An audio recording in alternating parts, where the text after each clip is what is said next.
Hey everyone, welcome back to the Sports Psych Show. Thanks so much for joining me. Now today, I'm really excited to be speaking with Dr Suzanne Brown. Suzanne, welcome to the Sports Psych Show. Thank you, Dan. Thanks for having me. Really excited to have you on. Let's start by getting you to introduce yourself to the Sports Psych Show audience. Sure. So I'm a clinical psychologist and a psychotherapist, and I've been working or training in psychology for about the last 14 years. And over that time, I've worked across different populations, so the whole sort of age developmental range. And about 4 or 5 years ago, I started to work in sport, really, I think, by chance. I'm sort of surrounded by people who are involved in sport. So my partner works in sport, his brother works in sport heavily. And just from conversations that we were having, I got very interested and curious about both what I heard of as being a lack of clinical psychology in sport, but just, found myself working in sport and it's kind of taken off from there. Well, you know what, Suzanne, we've got so many coaches and sports scientists and sports psychs listening in, and I know a lot of them won't necessarily know the lengthy pathway that clinical psychologists go through to get to well, I suppose where you are now. So I suppose just briefly give us an idea of actually what does becoming a clinical psychologist entail, and when you say a clinical psychologist, how does that differentiate between, let's say, a sports psych or counselling psych or something like that? Okay, yeah, sure. So there's various routes into it. It's a hotly debated topic at the moment, but my experience, my route in was really sort of doing A-levels, really liking psychology. And look, I think this is particularly true and probably true of maybe yourself and a lot of the coaches that I speak to. This really felt like a vocation. This was not a job. It was, I can't imagine what I would do otherwise. I'd be pretty screwed if I didn't know, what I was doing right now. So I started it at A-level psychology and went on to do 3 years of undergraduate psychology, went on to do my master's in clinical psychology and kind of practice, so applied psychology. And then you apply for the doctorate, and that is anyone's guess when you're going to get onto it. In between there, I worked as an assistant psychologist, so working in the community with what we would consider like a tier 2.5 service, which is as you go through the mental health pathway, at that point in time, you've got kind of your initial GP tier 1 service, you've got tier 2, which is sort of your community mental health service, and then tier 3, which is hospital. And actually, I sat in between there. We really tried to help prevent people going into hospital if we could, to continue to support them in the community. So I did that for a couple of years, and then so working with some very unwell people, honestly, but doing what we could to try to maintain their support, because family and friends are such a huge factor in people's lives, right? So, and then I got onto the doctorate. So that's 3 years of applied training and learning about the theory. So essentially it's almost like medical rotations. If you think about medical training, they do rotations. It's very similar. We work in child and adolescent services, we work in adult services, we work in older adult services and populations, and then we do some another placement in learning disability. So you get the kind of breadth. But for me, that is great to have the breadth, but what I found it lacked really for me was the depth. So following on from my training, I then did another 3 years training in psychodynamic therapy over in Boston in America. So that's been my pathway in, but it's so diverse, and a lot of that comes with the sort of privileges that I've been very lucky to have, and it looks very different for different people. in very simple terms, what did you get out of the training you had in Boston, the psychodynamic training that you didn't necessarily have or were fulfilled by or unfulfilled by Yeah. back in Britain with your initial training? I think initially there's the desire for it to be simple, right? But I think actually what it's allowed me to do is to sit with the complex and appreciate the complexity. But ultimately, my way of working was not fulfilled in the systems at times within the UK. So there is a real in fact, you have to, one of the requirements that you leave the doctorate with is an ability to practice using cognitive behavioural therapy. Now, that just didn't align with the way that I like to practice. I want to be really careful here because I think we can get into us and them, and it really, that isn't my intention. But for me, I was always interested in relational understanding. I was interested in our emotions, our core emotions, and how they drive our behavior. Really working with the alliance. And I think there can be a difference, and this is across the board, not just in CBT, but in any kind of psychology experience. There's a difference between manualized therapy and putting that to one side and not working from a manual, and being able to sit in front of another person, be present with another person, and really try to understand what's going on in their world. So for me, the psychodynamic training, it gave me so much, and it continues to. I want to be really clear about that too. This is a lifelong learning. I am by no means finished, and I think the more you go along this, the more you realise how much you don't know. And there's a lot to learn. And whether there'll be enough time to do it all is unlikely. But it's also what keeps me very passionate and interested and curious. Well, as coaches, and I suppose to a degree as sports psychologists, we, I suppose, function a little bit more at the surface level. And as you mentioned in your introduction, sports started to emerge in your life 4 to 5 years ago, I suppose, in terms of might be an area of interest where I feel I can make a positive impact. You said you've got family members who are heavily involved within sport.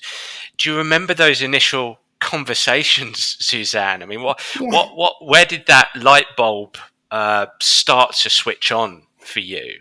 Yeah. So, well, let me say, my partner, so we've been together for 14 years. So I've been around sport obviously I played my own sport at school, but nowhere near the levels at which I'm now working in. So, which actually I think is also nice at times, because it means I can be very naive and curious about what that experience is like.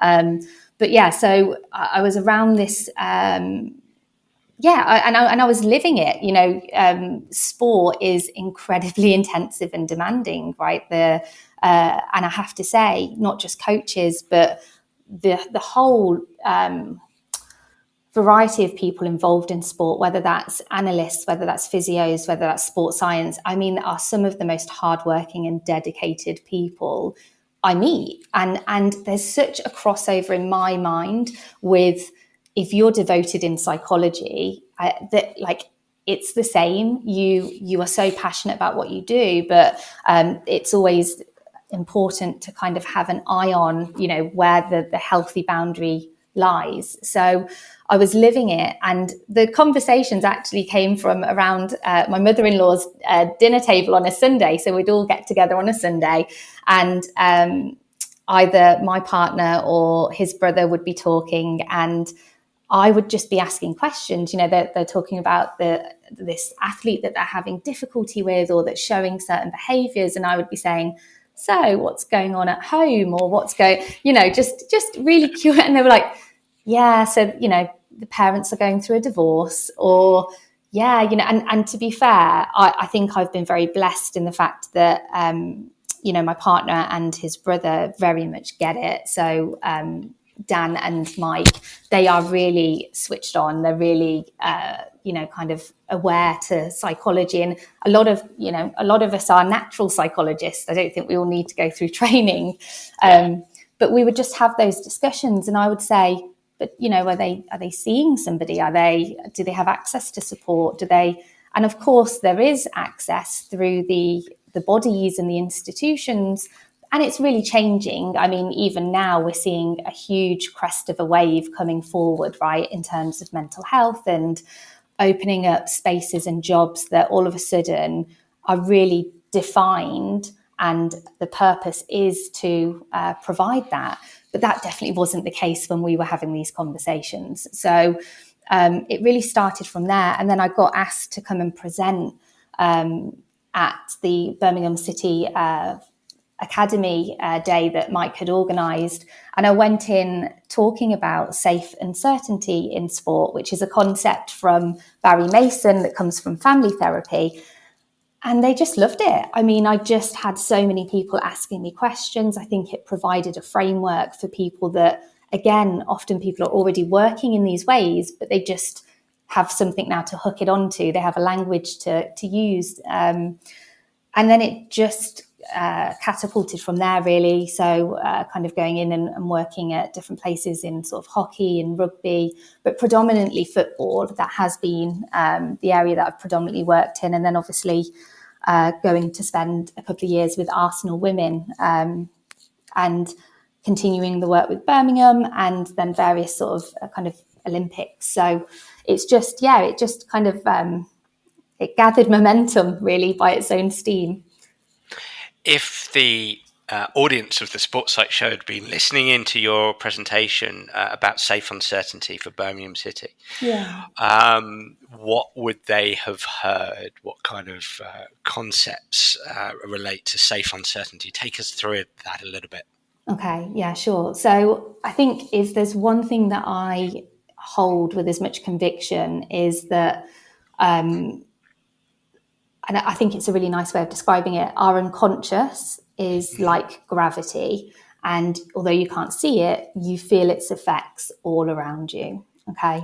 So what they would have heard me talk about is that what we experience in childhood directly impacts our ways of relating in adulthood, our ways of attaching in our relationships, whether that's with your partner, whether that's with your colleagues, whether that's with your children. And which is also important, it has potential to change, right? It has, through neuroscience, we know that the brain is plastic. It continues to change throughout the duration of our life. So they would have heard me talk about attachment, firstly and foremost. And I don't know how much you've spoken about that, so I don't necessarily want to. You haven't. No, not really at all. So please fire away as much as you want.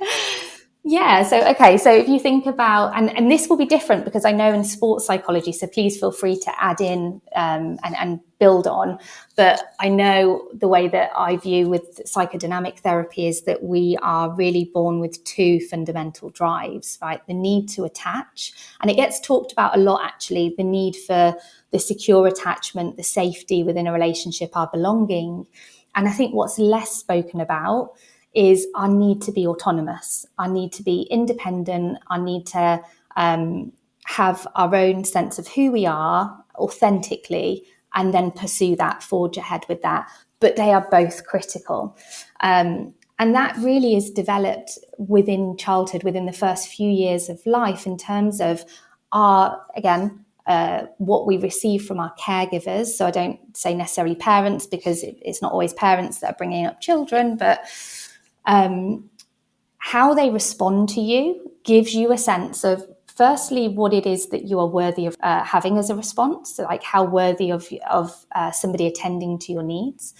They build up a sense of, so that is first about, I am upset, I have something wrong with me. A child doesn't have a sense, as a baby, really can't differentiate between I am wet and I need my nappy changing, all they experience is discomfort. They are the pain, right? It actually psychologically, developmentally takes some time for them to differentiate between, what their bodily is, experiencing and the outside, inside and outside. So first of all, it is, what is it that people are believing I'm worthy of? How reliable will those people be in meeting my needs, right? So will other people consistently meet my needs, or is it unpredictable?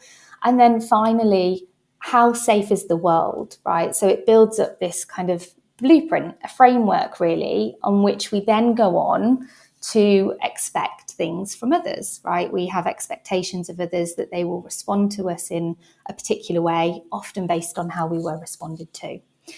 So there's 4 types of attachments that are commonly spoken about in the world of psychology then, which is a secure attachment, which is, and again, I always stress this, Dan, that is not perfect parenting, just like it does not have to be perfect coaching, right? Actually, that's unhelpful because it's impossible to offer perfection. But what the research actually shows is that provided that you are attended to consistently in a way that meets your needs, matches your needs, parent is responsive and attends 50% of the time, that's good enough. That's good enough to build up a secure attachment. Now, the rest of the time that the needs aren't met, and again, I often talk to coaches about this, is that it's not necessarily the rupture that causes the problem in a relationship. It's whether it's repaired. So does that make sense? Yeah. Yeah, because we're going to have ruptures. There's going to be conflict. If we can tolerate the fact that you have a different mind to me and I have my own mind and I don't have to take your mind in order to belong, I can hold my own mind and you can have your perspective, then we're going to have disagreements, right? And that's healthy. That's really normal and healthy. Now, the other types of attachments are where the caregiver isn't responding either in a consistent way. So it's unpredictable. Sometimes the needs are met, sometimes they're not.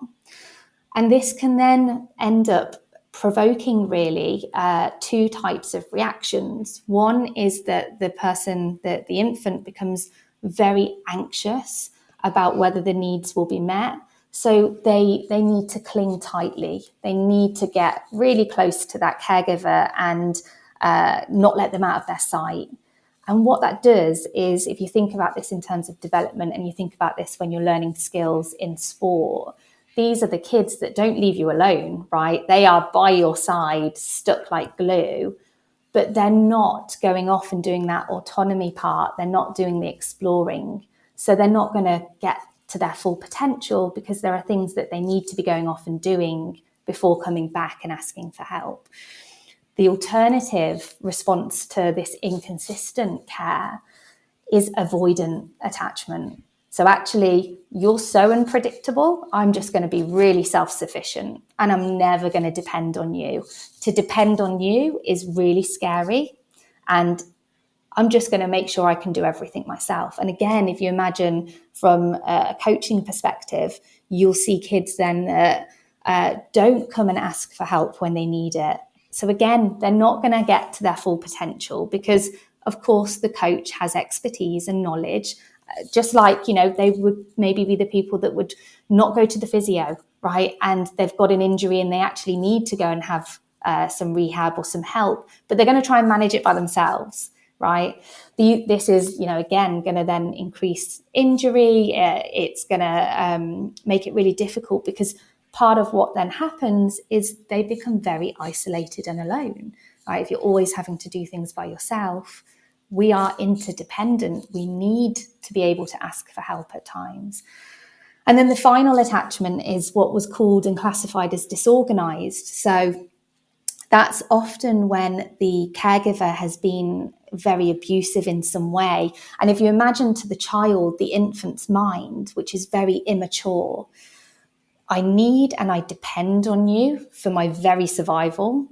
and yet you are the same person that causes me, pain, and actually not just a little bit of pain, maybe it's chronic, and that is over years. So these are people that are very disorganized in their behavior. They really do want the attachment, but they are also terrified, and you tend to see a lot of impulsive behaviors with these types of children and adults.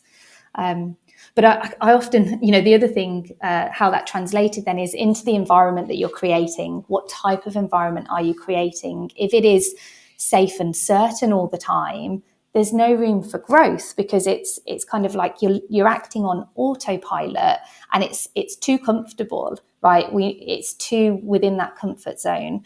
If it's unsafe and uncertain, you never know what response you're going to get, right? Maybe the coach is going to be okay with you one day and then they're not the next. And that's obviously coming from an internal place on their behalf, versus this unsafe certain. So it's going to be an unsafe response, and you're certain of that. And in some ways, actually, that's more familiar, that's safer to somebody rather than it being totally unpredictable, totally chaotic. So we were talking about actually the kind of ideal being an safe uncertainty. So you're providing, and I know you've talked a lot about psychological safe environments, so you're providing safety, but there is the challenge. You're not going to get to where you need to get unless you as a coach and, as I say, the rest of the staff, it's not just about coaches, but unless you're willing to challenge, unless you're willing to look at your next level of development. So, and thank you all for all of that. It's fascinating. It's fascinating on so many levels, not least for me as a sports psychologist who did my undergraduate in psychology. Lots of blasts from the past here in terms of thinking of John Bowlby and maternal deprivation hypothesis and all these things. You're nodding your head there, and I'm not a clinical psychologist, as we know. I have a real interest in these kind of things and scratch the surface with relation to your expertise on this, and I just think it's absolutely fascinating. And so to recap in very simple terms, and please excuse me if I butcher this, and I'll try not to, and come back at me if I do. But attachment theory suggests that our attachment style will influence how we relate to people and how we attach ourselves essentially to other people. And there, in very simple terms, there are four types: secure attachment, an anxious attachment, avoidant attachment, disorganized attachment. Depending on which category we may be in, and again I'm being very simplistic here, will be influenced by our early years experiences. They're not necessarily set in stone. They can change throughout the course of the lifespan. But this matters. If we're coaching in an academy, if we're coaching in an organization that says, if we say we have 100 or 150 people, young people in front of us, they're going to potentially have different attachment styles, and thus how that we treat them, how they are treated in the environment matters. The environment we create matters, and you've emphasized the importance of safe uncertainty, and we can unpack that a little bit more. But have I kind of got the gist there? Yeah, absolutely. And it is essential, right? It does matter. And the way that we can make use of this, and I think this is something that has perhaps been neglected so far. And again, tell me if I've got that wrong, but my experience has been that traditionally, because at times maybe it's uncomfortable to look at ourselves, right? It's hard work. This is the thing that always makes me, I guess, chuckle to myself. When psychology sometimes gets a fluffy reputation, you ask anybody who's been in therapy if they think it's fluffy. It's some of the hardest work they've ever had to undertake. And that's the feedback I get, right? And I think that can sometimes be our defense about looking inside, that actually we would have a look at ourselves here, because we were all children, and some of us may have wanted to leave that childhood behind, and for good reason.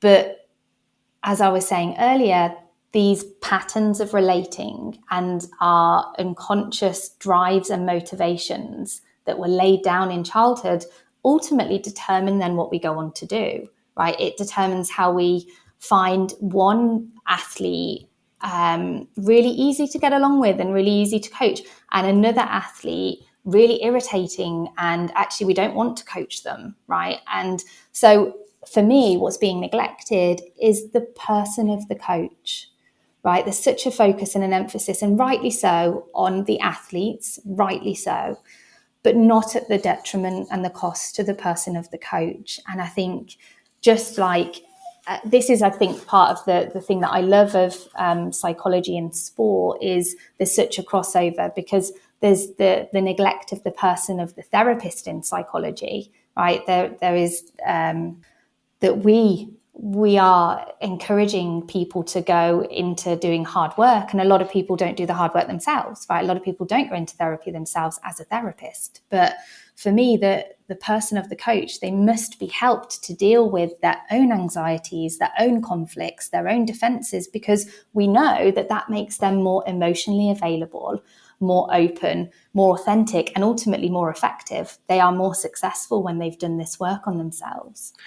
So, and I suppose, just to speak to your, the reputation of fluffiness, and I think, the challenge we have, the challenge sports psychology combined with, clinical psychology and so on and so forth has is, historically, this stuff has potentially been seen as complicating the matter. There's the fear of the unknown. There's people concerned for their position. There's that feeling of being, oh, well, I'm out. This feels out of control. And obviously right the way through to the resources scenario of, well, we don't, this is, I believe in this, but we don't have the resources here for this. And that's obviously a complication for us to be able to help organizations find the best way to include this stuff in there. I'm keen to get a picture. You've now been involved in sport for 4 to 5 years. And if we go back, and we won't say, right, this is about Birmingham City here, for instance, but if we take, let's say, the sport of football, soccer, and we know there's a whole bunch of academies out there. You've got the first team as well, but there's a whole bunch of academies. So Am I right in thinking of what you're saying is that everybody in an academy, players and coaches, will have an attachment style: secure, anxious, avoidant, disorganized. That is influencing behavior. And what makes it complicated or complex further is the interaction between these attachment styles. So that exists in every academy. Would that be right in saying that's what you're saying here? Yeah, so to bring it to life, can you imagine a coach that might have an avoidant attachment, right? They just want to get on and kind of just do and not necessarily seek help themselves. Imagine how they feel when they've got a player who's anxiously, ambivalently attached and they're needing the constant reassurance, right? That's going to, they feel like pestered, right? They feel like, why can't they just get on and do it? And vice versa. Or, you've got a securely attached coach. And I think it's really important to say, because it does change throughout the course of our life, right? Let's say you have a very solid experience of a secure relationship, which is actually very healing, and it then is able to heal some of the previous insecurities.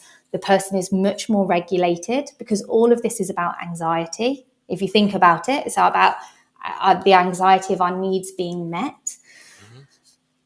Then if you've got a securely attached coach and they've got somebody who is either avoidant, or this might be really confusing to them, right? Like, why is it that this person just won't let me help them? Or, I'm offering the support and they're just avoiding me, or, so it obviously, when it boils down to the behavior, you see it play out, and it is absolutely influenced by our attachment. But that's not the only thing. Like I was saying earlier on about these conflicts, let's say as an example, and I think this is very true if you think about organizations within sport and I've often commented that it can feel very military at times, right? You go here at this time, then you go here at this time, and you do this, and things are kind of taken care of, and you just have to show up. Well, let's say you had a really difficult experience at home growing up, and people in authority you now have a problem with, right? These unconscious conflicts, because we're not always conscious of it. Well, what gets reactivated when all of a sudden you have a hierarchy and you've got a coach athlete relationship are power dynamics, right? A power imbalance. So all of a sudden, these start to play out, right? These start in ways where you can either get a very compliant athlete. And I talk about this, wherever we see compliance, you're always going to get defiance, the flip side of that. So this is where you'll have maybe somebody that says, yeah, I agree to this training program, or I agree to this nutrition program, and then doesn't do it, right? They kind of act out what they're kind of is being evoked very unconsciously. And I'm, again, always keen to say that these aren't things that we necessarily think, I'm going to do this. Right, that's the point of doing the inner work to figure out what's driving our behavior. That when I'm with this coach, I get these feelings that come up that actually aren't really about the coach. It looks like they started a lot earlier on, but they're similar enough. He or she is similar enough that it brings it out in me. Or like a team sport, right? What's it like to be a part of a team? If you had a really tricky family dynamic, what does that bring up for you? For some people, they love it, right? All of a sudden, they've got that belonging, and team identity is everything, and that's a really motivating factor. But for other people, it was dangerous. And maybe the more people, you had to fight to get your needs met. So now it's threatening. So, I mean, there are such layers of complexity here. And I agree with you. There is a part of us that would like, whether it's in business, whether it's in sport, whether it's in education, the quick fix. It would be great if it was simple, wouldn't it? Right. And that's what's out there in terms of pop psychology and what people buy, because they crave that. Versus actually, can we tolerate that it's complex, and can we sit with that, and can we try to work through it? So you're going to have coaches listening in here who are members of an organization who perhaps have, let's call it, a bottomless pit of resources. You're going to have coaches who are members of an organization who have some resources and others who have very limited. And then you're going to have coaches listening in who are basically, I don't know, for example, tennis coaches or golf coaches who are sort of individuals running their own sort of sole trader businesses, and all of this is relevant to everybody. So potentially, let's not start at the very top, where like a top four football club with lots of resources. Let's start with the individual coach who's listening and going, wow, this, I'm thinking of my clients. I'm thinking about how relevant this is. I've got my tennis coach. I'm a tennis coach, and I've got 20 12-year-olds who are coming, and little Johnny over there is different to little Mary, and this really resonates with me. What kind of practical things can that individual coach start to do, start to read, start to apply to help themselves in this area to improve their coaching practice, or bring this into their coaching practice? And it's a great question. And I think in a way, irrespective of whether you look at the top four or whether you look at somebody that doesn't have any funding, we're still looking at the individual. You can be a coach at the top four. The question is, are you willing to... It has to start with self-awareness, right? It has to start by looking at you, by beginning to see, when is it that I get triggered? So I often talk about two triangles that I came across in my training. You may be familiar with them, you may not.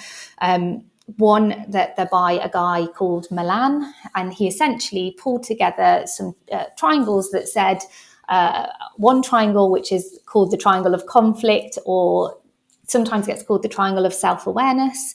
At the bottom of that triangle is your feelings.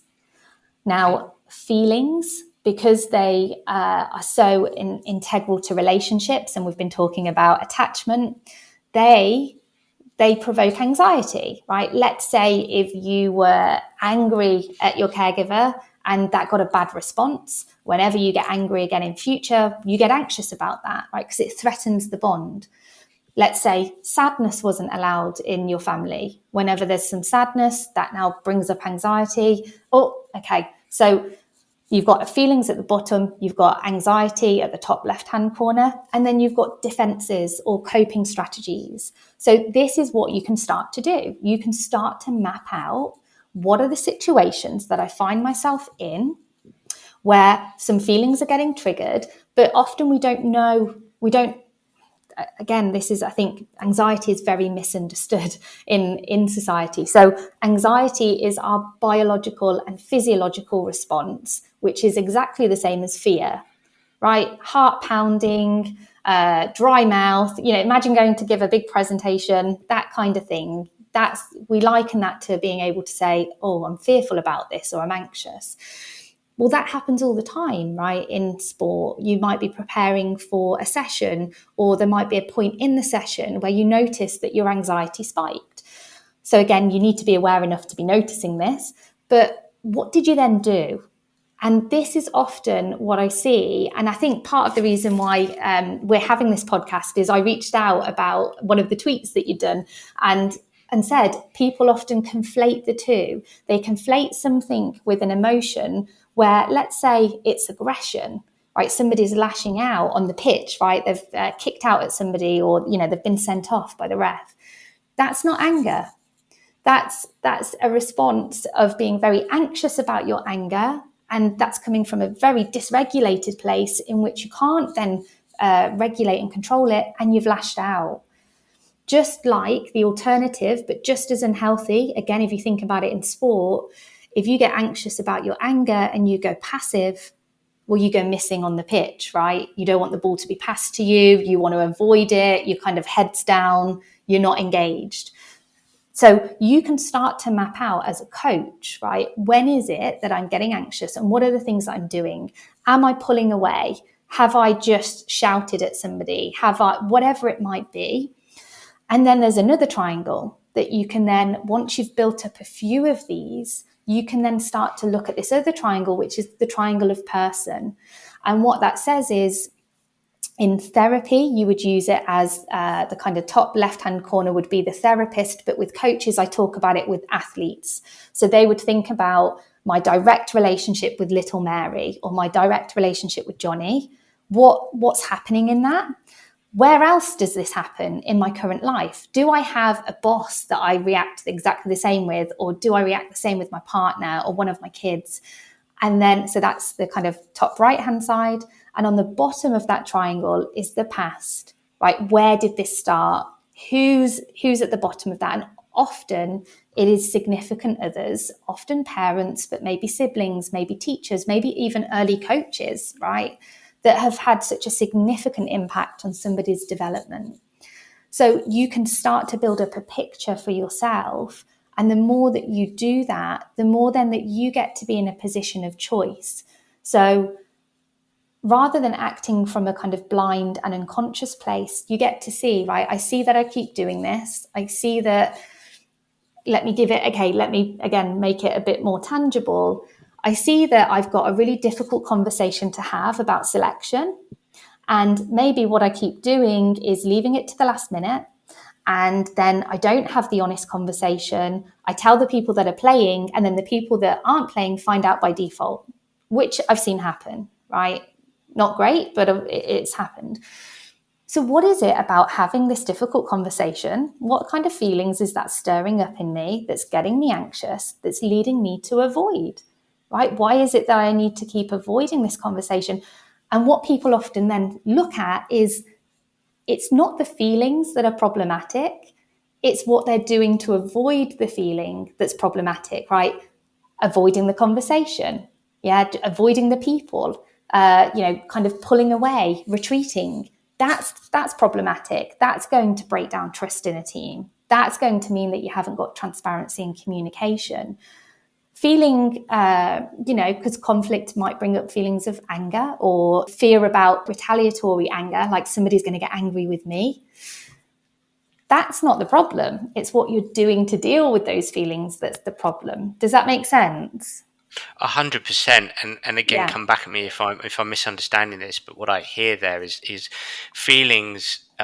Again, a simple equation. Feelings drive behavior, and it's the behavior that you're engaging in that can be problematic, not the feelings themselves. Well, the slight difference is that it's mediated by anxiety. So let's Yes. keep with anger, because I think I get asked about this so often. Whether, let's say, keeping with soccer, keeping with football, you need anger, because anger essentially allows you to set a limit, set a boundary, right? You can't say no without anger.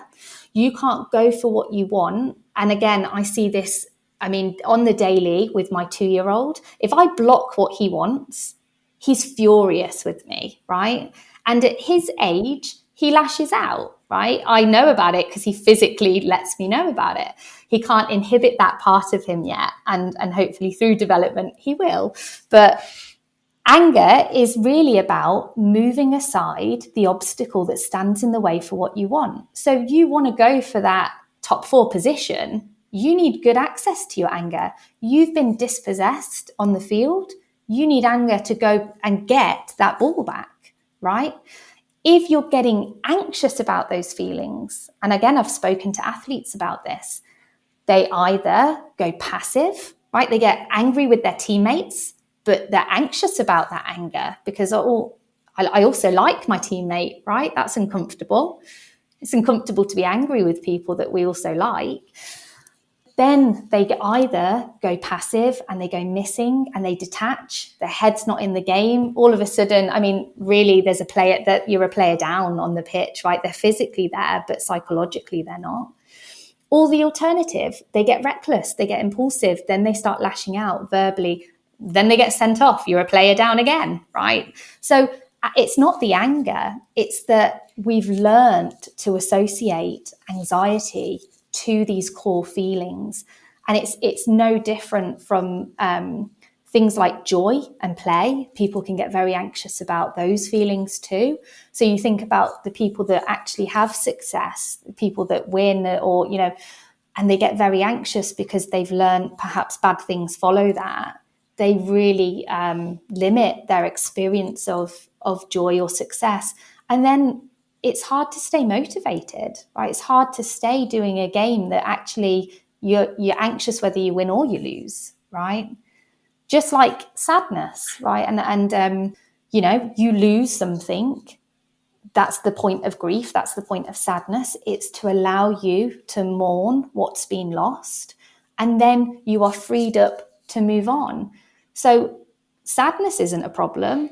But when we block sadness, when we try to suppress it or we try to avoid it, that's again when we see a lot of people turning to really unhelpful coping mechanisms. And we know there's, definitely an increase in sport in terms of turning to things like gambling, in terms of using alcohol, gaming, addictions, right? This is coming from dysregulated nervous systems and doing our best to try and regulate it, try and avoid it. So anxiety is the key player here? Yes, yeah. They all have a role, right? They're all really, because again, defenses are also, if you think about what defenses are, it's probably an unfortunate word, really. Freud used it at the time where he was trying to make it very mainstream and accessible. So he used a lot of military analogies.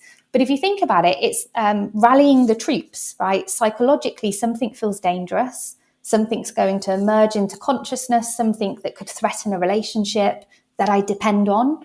So I'm going to use a defense. I'm going to try to avoid that. And in doing so, it temporarily reduces anxiety. But you're right, if we can help people to both firstly recognize the signs of anxiety properly, right, to understand that anxiety is a biophysiological response. It is physical, right from ringing in your ears, blurry vision, foggy head, a sense of detachment. You know, some people really lose their sense of and grip on reality or their identity, all the way down through to, if you think about getting nauseous or actually throwing up, which I know people do before games. You know, symptoms like chronic fatigue, fibromyalgia, IBS, these can all be signs of anxiety. Then through to the healthier levels of anxiety, so tension, tightness. You know, you're getting ready for a match. You want to be a little bit anxious because it means that you care about what you're going out to do, and it helps with the sharpness and the clarity and the focus. But too much, and you're dysregulated, so you're more likely to then lean on those coping strategies, those defenses that aren't so helpful. And so in your own practice, just exploring that, in your own practice as a clinical psychologist, would you lean towards simple mental skills, sort of interventions, if you like, for those players, competitors who experience that kind of overwhelm of anxiety prior to a game, or would you be inclined to explore the deeper kind of stuff that you're speaking about? Yeah, I think first and foremost, I'm always assessing what's their issue that they want help with. And I think that can be very challenging for people because they have been used to, not always intentionally, but it's a byproduct sometimes of the environment, of being told, right? Either, you know, you've been told what to do. And so we can't, at first, I'm really assessing, are they there on their own free will, right? Have I actually got a person in the room with me, or they've been told to come here? Somebody thinks they should come here to see me, or, you know, because if they have, I'm not going to collude with that. That isn't therapy. So I would say I'm not going to work with you because it doesn't seem like you want to look at what's going on. But then secondly, it's kind of multi-layered. You can't not offer a relationship because the anxiety is directly in response to the relationship that you're offering. Really, every response to any intervention is the perfect response that tells you what you need to do with your next intervention.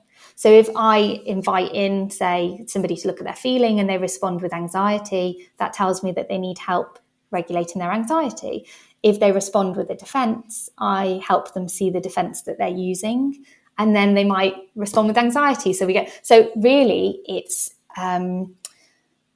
never predetermined. It's never pre-formulated. I'm obviously formulating alongside them hypotheses that I'm testing out, but I don't want to hold rigidly to that because I think that's a danger.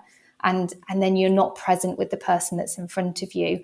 Of course, there are quick things that can help people, but ultimately, it's funny because I got into a conversation with somebody recently about this very thing. They were saying, well, you could just continue to give them mental skills.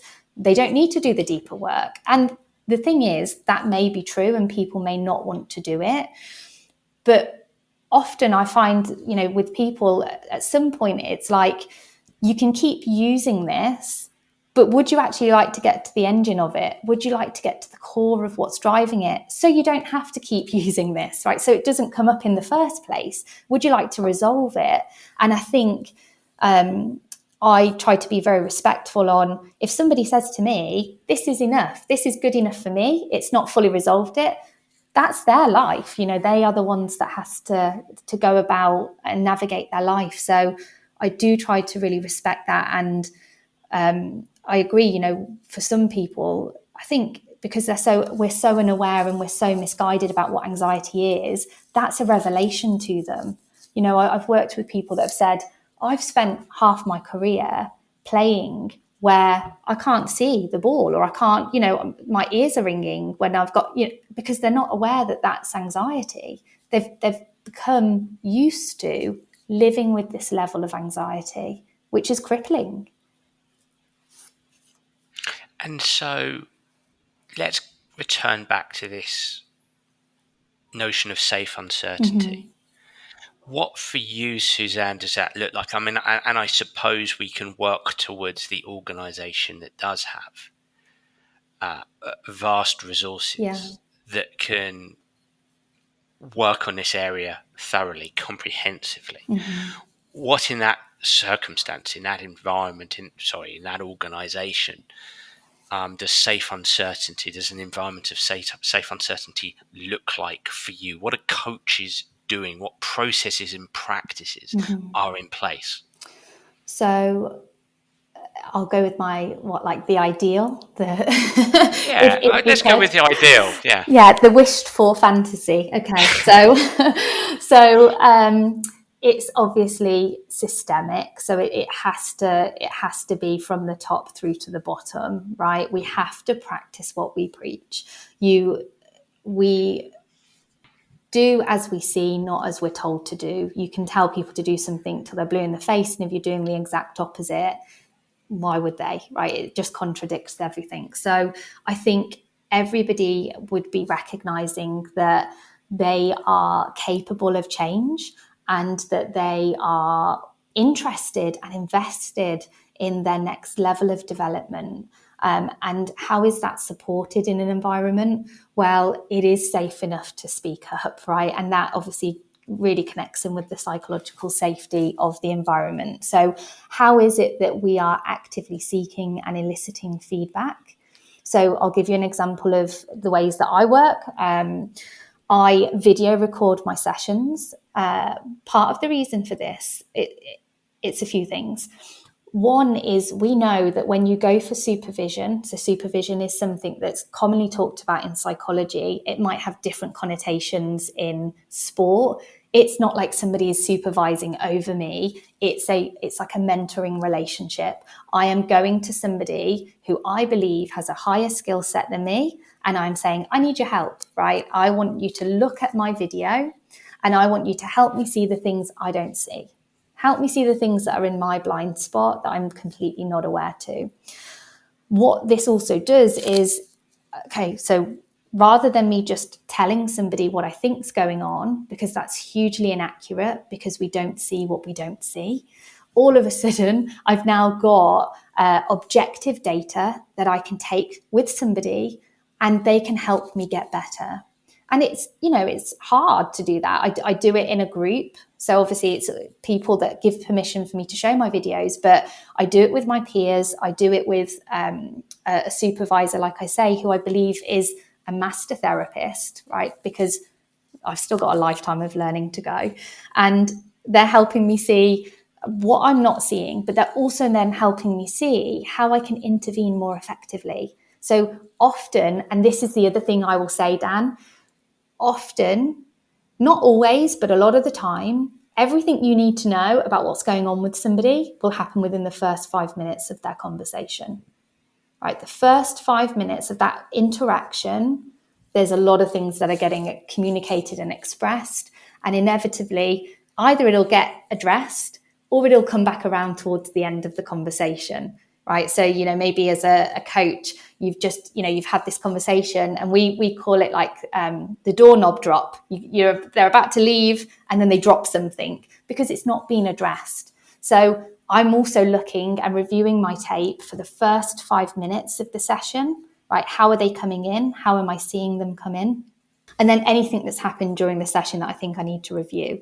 So I think in an environment where people are safe, but it's uncertain, they're actively seeking to improve and get better because they see it as an investment in themselves and their ability to do their work more effectively.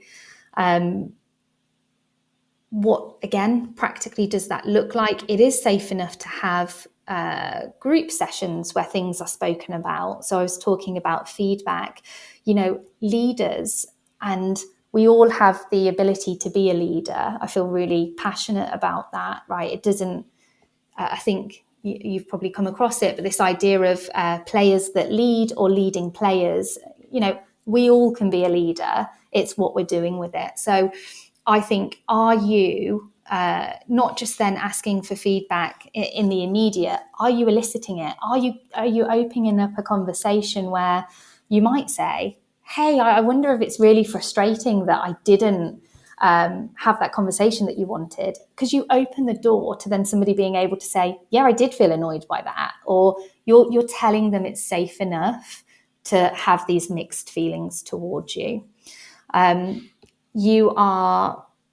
You're genuinely working as a multidisciplinary team. So I think you don't get defensive, which is again hard, right? Because as soon as something happens where we feel our sense of either safety, our sense of competence, or our sense of belonging is threatened, then we tend to get defensive. But are you able to open up a conversation and really be willing to hear the feedback that needs to be given? So can you accept that you may have had 12 years of being a coach, but you might not be the best person to answer the question, and somebody in the multidisciplinary team might be? Are you willing to do that? And in a way, it's not then about you not having expertise. I think what it becomes about is you shifting to curiosity and you having the expertise to ask the right questions of the right people. The other thing I do, which I really think would be great in terms of, I guess, translating it over to coaching, is I get follow up 1, 5, and 10 years after treatment, because I want to know, did what I did along with the person, was that treatment successful? What were the ingredients that helped? And what didn't they like? What actually, and in a way, this is also supported by the research in terms of medical practitioners that are more successful and more effective. It's not that they fail less. So Atul Gawande talks about this. They don't fail less, they rescue more. And what they do is, by finding out, being curious about, was that hypothesis right? Was it about that? They follow up later down the line, and then they've then updated their knowledge, right? So the next time they see something similar, they've already got this kind of experience that they can draw upon. And that is a sign of a kind of master clinician, right? They're able to integrate the complexity and hold these different thoughts, these different experiences, but they're curious. They want to know, right, was I successful? Or if not, what did I need to do to change it? So I seek out that feedback. I invite people in to have a session with me free of charge, and we review how things have been, and also it gives a bit of time, sometimes, just like hot feedback, cold feedback, sometimes people need a bit of time where it's not so intense to process and to review. It was really helpful when you did this, and you kept pointing out my defenses, and I didn't like it when you did this other thing, right? I didn't like it when at times. So a great example of mine was, I took a video to a therapist, and she gave me the feedback, and I went in, and then I responded to that person from the week ago. I didn't respond to the person that was in front of me then. They were a different them in front of me then. So I'm relating to somebody from a week ago. I'm not relating to the person that's in front of me. So they'll say, and I didn't like that. I didn't like that we were on the wrong page, like you were kind of treating me. And I think this also happens in sport, I have to say, a bad session from a week ago or a day ago, and you come in and you expect the person's going to be the same. We're not present. We're not seeing them for as they are now. So yeah, there's a lot of things that can be done in terms of then offering challenge whilst offering support. It's about meeting somebody where they are, but also holding out space to allow them to grow into the kind of next level of development.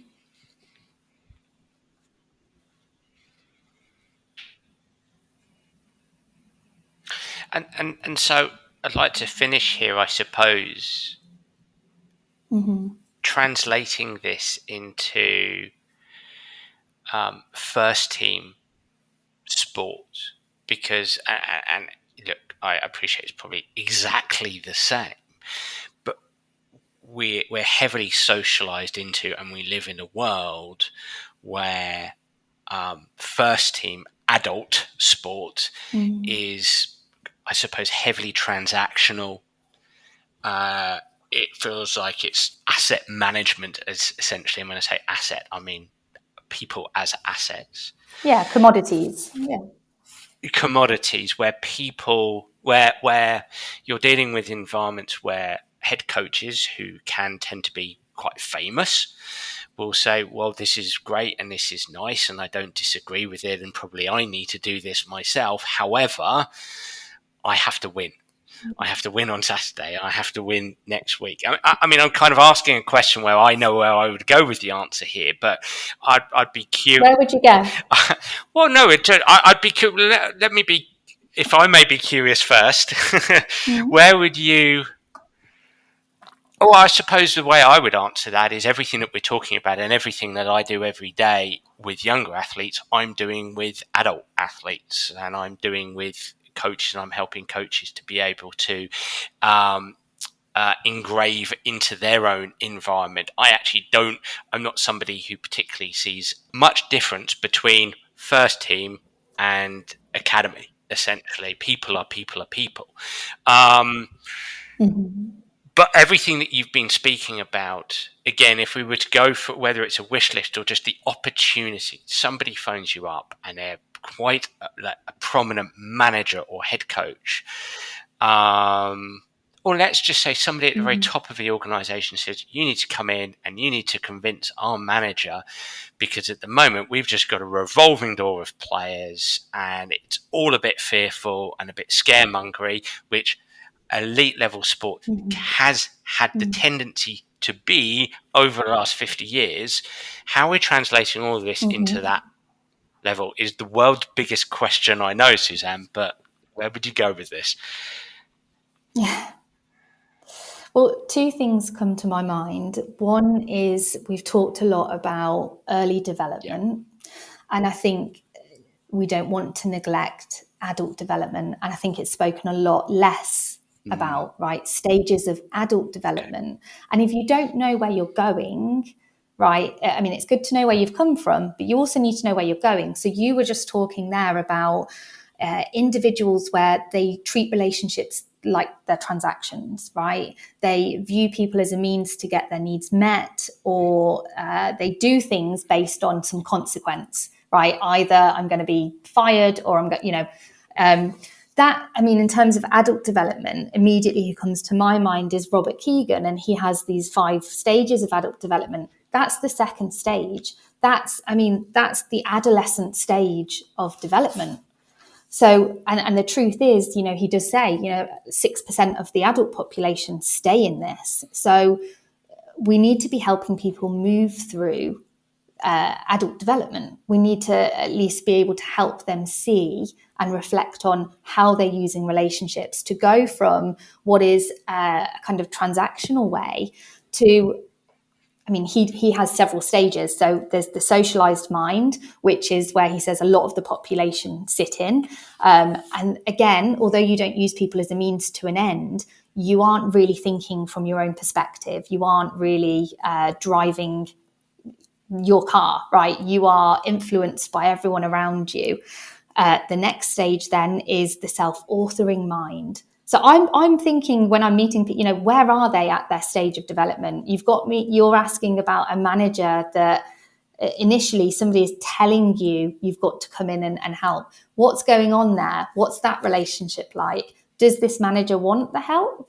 Because again, is this our ability to sit with the fact that we're not omnipotent, right? I don't have the capacity. If somebody is saying you are absolutely not getting close to me, no matter, I can't change that.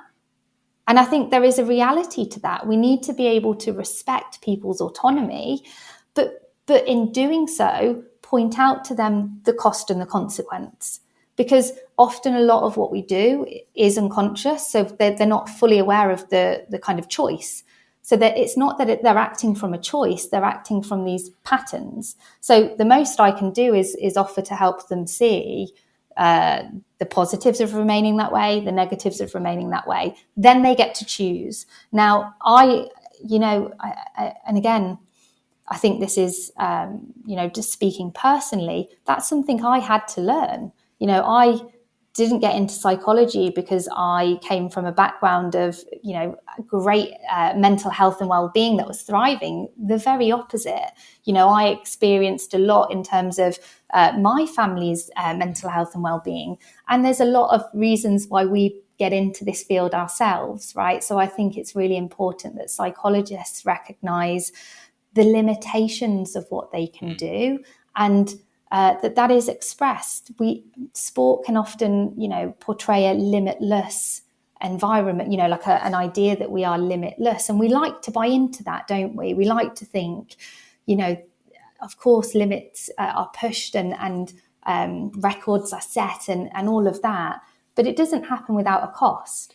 And that's the thing that I've been struck by. It doesn't matter whether I've worked in the NHS or with people at, the kind of real ill end of the spectrum of mental health, or I've gone into a first team environment. I'm working with the same difficulties, right? People are presenting with the same difficulties.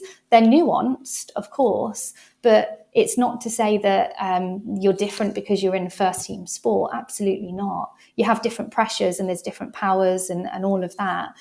But I think really we need to recognise our own limitations and that we're not omnipotent, and that needs to be expressed. And I'd certainly be saying to the general manager or the technical director of any organisation that's bringing me in, I'm assessing, do I want to work with them? Right? It's not just whether they want me to come in. Is this a company that actually is truly invested in making a change? Because otherwise, that's pretty self-sabotaging company that I would be getting involved in. And why would I be doing that? So I think it would be having a conversation first and foremost, because again, the people that actually take their time to thoroughly assess have better outcomes. And that will apply for coaching too. If you immediately jump in to try to fix or solve or be helpful, you're not likely to be effective. So I don't know if that answers your question, Dan, but yeah, no, it does, and then some. And I suppose a final quick question for me is, I mean, there's a good book called, I think it's called something like "Will It Make the Boat Go Quicker?" One could argue that these organizations, and when I say these organizations, I'm talking about the ones that draw in 50,000 supporters a week, exist to win. One could quibble that, but let's go with that. Has everything that we've spoken about today, do these things help the boat go quicker? Do they help organizations to win? I guess, yeah, putting it like that, of course, they don't exist at the opposite end of the spectrum, right? We all hear the adage of, healthy people, healthy work life, all of that sort of stuff. All of this, in terms of, if you think about somebody that is not only then investing in their personal development, but they're seeing the ripple. And that's the beauty of this, Dan. The ripple effects out when you do this work.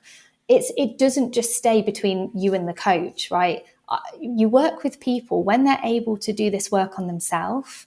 What actually happens is the energy that they've been using to suppress, defend, takes a lot, right? It's a lot of mental energy and it's a lot of physical impact on the body. If you think about the nervous system that's getting dysregulated all the time.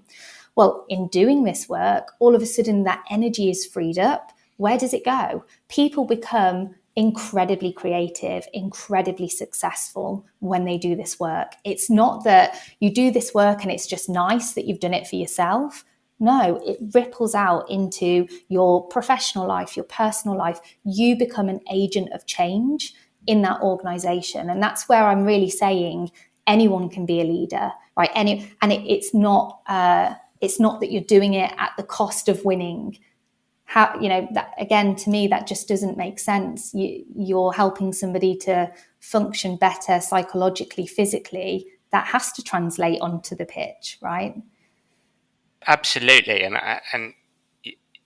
I'll give you my thought here, that we want to strive to win, and we want to strive to help organizations and teams and individuals to win, but in the healthiest, safest possible way. And I think that what's emerging recently in the Olympics, but what's emerging in, let's say, Premier League soccer, football, is this notion of, well, yes, we want to win. Yes, we want to develop players, elite level players, players that excite us, players that do these amazing things on the pitch, the court, the course. Yes, we want to win. Yes, we want our 50,000 fans erupting in the stadium. But the Alexa is one where we are developing and winning in the healthiest and safest possible way. But we often have this idea that we need to create that as if it's not already innate. Like, we are the most adaptable and creative human. Like, that's part of our condition. So if anything, we're often just having to remove the obstacles. It already exists, right? Yeah. There's already the natural desire in a healthy way for competition. There can obviously be very unhealthy, malignant competition, but there's already a natural drive in us. So it's not that that's going to not exist if we don't crack the whip or encourage self-flagellation or encourage you to work 15-hour days. No, right? That's already there. It's often that we're just having to remove the obstacles that have been put in, right? Societal, family, cultural conditioning that's been imposed. When that's removed, people naturally do these things, right? People naturally want to thrive. People naturally want to do to go for gold, to win. That's part of their drive. That's part of why they love, and part of the beauty of sport, because it's also not spoken about enough, how good it is in terms of, your mental health, your well-being, an outlet for your creativity, an outlet for your potential. Those things are already innately in us. Yes, and we're speaking from the same song sheet, and I completely. And we're singing from the same song sheet, and I completely agree with you. I think that I would perhaps say that, again, 50 years of socialization has led to striving to be the best that you can be in a domain like sport and other domains. Has brought with it mantras such as you have to work hard and you have to grind, and all these kind of mantras that end up being slightly maladaptive. So when I was a pro golfer, it was, well, I've got to beat balls till my hands bleed.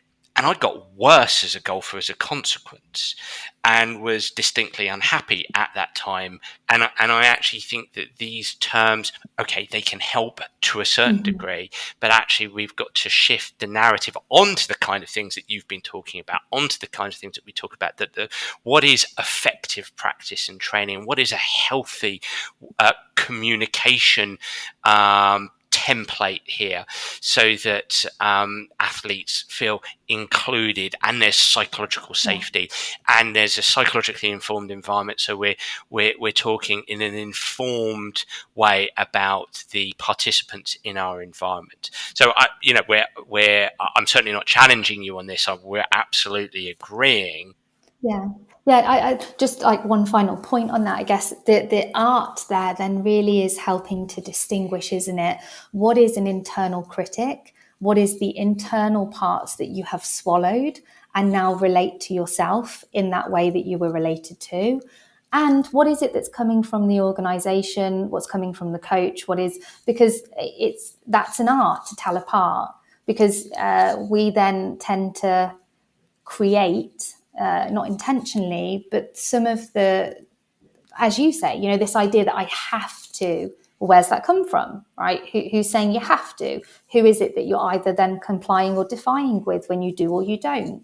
Where has that come from? Is it in reality coming from an organization, or is it coming from inside of me, from this internal critic that I've got that shows up when I'm on the pitch or on the golf course or whatever it might be? But I completely appreciate what you're saying. There is also a reality to it being a business, right? That actually, in order for it to function, it wants to it wants to win, it wants to be at the top of the table, there's financial incentives there. And that then goes back to this point of, well, they're not contradicting one another. Healthy people then leads to success. Absolutely, and in many respects, that's the main point of this podcast, is to strive to spread the message that actually we can actually be greedy as human beings. We can win and we can develop, and we can do so in a healthy and safe way. We don't have to be embroiled in the musts and the have tos and the all or nothing thinking, which certainly I grew up actually perceiving that was the only way to reach the top, in inverted commas, is I have to spend 8 hours doing this. I have to grind. I have to get up at 5 a.m. I have to put everything else to the side and only engage in this way, only engage in this activity in this way, and everything else has to be pushed to the side. And so the narrative there in developing elite sport, and ultimately what filters down to participant sport at youth level, is so pervasive. It's just it and it not only drives people away from lifelong participation, it actually prevents them from getting better and reaching where they want to reach. And if I reach into my own biography, it's, wow, I actually just wish I was more chilled about golf, that if I'd said, I've got ages to strive to look to be the best that I can be, and look at healthy and safe ways to do this whilst building up my education and my social life, etc., rather than I'm just, the old cliche, put all my eggs in one basket. The whole point of this podcast is to speak with, inform people like yourself, to go, no, the evidence actually suggests that how we function as human beings, isn't this all or nothing black and white thinking. And actually we can do this in a healthy and safe way. We can win gold medals, win the Premier League, win the world title in a healthy and safe way. Yeah, and absolutely, I think you've captured it beautifully, because the reality to that is that people do get gold, right, on those ways of functioning, but again at a cost. And so what you're talking about is sustainably, how can we do it? Because I've worked with people that have achieved gold, and God, it came at a real cost. And so ultimately, if we could do it in a sustainable way, why wouldn't we do that? Yeah, and you've absolutely hit on the point, which I didn't hit on there, which is let's strive to win gold, and in a healthy and safe way, and a sustainable way, because we can do it in an unsustainable way, which, we've had some great podcasts on that. Wow, fantastic. Brilliant. I've personally taken a ton of notes, and I know, Suzanne, you will have tapped the real interest of the audience. So how can people find you? Are you on social media? Are you contactable in some way? Yeah, so my digital door is always open, so people can absolutely get in touch. I love to hear from people, what landed, what they didn't like. I've got to practice what I preach. I seek that feedback. So yeah, you can find me on Twitter at Dr Suzanne Brown, and I'm also on Instagram at Emotionally Connected. Perfect. And digital doorway, I love that. I'm going to steal that. Use that. Brilliant. Well, Suzanne, that's been a great conversation, and it would be fantastic if you'd agree to come on again sometime in the future. So thank you so much for your time. Well, thank you for having me. It's been a pleasure. Well, everybody, I really enjoyed that podcast, and I'd love to hear what you, the listener, think. So please do get in touch via Twitter or Facebook, or through my website, danabrahams.com, to tell me exactly what you think of the Sports Host Show. If you do have any suggestions, I'd be delighted to hear them. I'm already looking forward to next week's episode. Bye for now.